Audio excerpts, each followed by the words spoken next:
ఇప్పుడు కేవలం 7,999 up to 10 kgs వరకు బరువు తగ్గి అధిక బరువు నుంచి వచ్చే ప్రధాన సమస్యలను దూరం చేసుకోండి. కమల్ హాసన్, మణిరత్నం తగ్ లైఫ్ నుంచి దుల్కర్, జయం రవి బయటకొచ్చి మళ్ళీ కాంపౌండ్ లోకి రీ ఎంట్రీ ఇచ్చారు అంటూ వచ్చిన వార్తల్లో నిజం లేదు. సినిమా వికీపీడియాలోనే కాదు, లేటెస్ట్ వీడియోలో జయం రవి, దుల్కర్ పేర్లు కనిపించలేదు. మణిరత్నం, కమల్ హాసన్ కాంబినేషన్ మూవీ థగ్ లైఫ్ లో ఏం జరుగుతుందో అర్థం కావడం లేదు.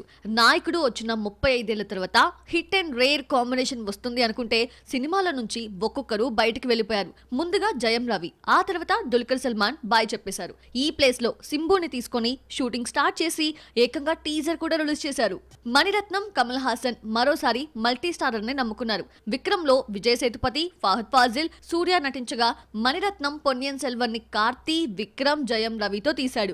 నాయకుడు తర్వాత కమల్ తో తీస్తున్న థగ్ లైఫ్ లో దుల్కర్ సల్మాన్ తో పాటు పొన్నియిన్ సెల్వన్ తో కలిసొచ్చిన జయం రవి, త్రిషను తీసుకోబోతున్నాడు మణిరత్నం.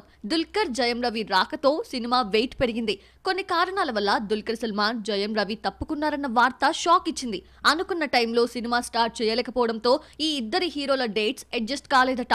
మణిరత్నం దర్శకత్వంలో నటించాలి అన్న డ్రీమ్ సింబుకి తీరింది. దీనికి ముందుగా దుల్కర్ కి థ్యాంక్స్ చెప్పాలి. దుల్కర్ బయటికి వెళ్ళకపోతే సింబు వచ్చేవాడు కాదు. వరుస ఫ్లాపుల్లో ఉన్న తమిళ మన్మధుడికి ఈ క్రేజీ ప్రాజెక్ట్ ఎంతవరకు హెల్ప్ అవుతుందో చూడాలి మరి.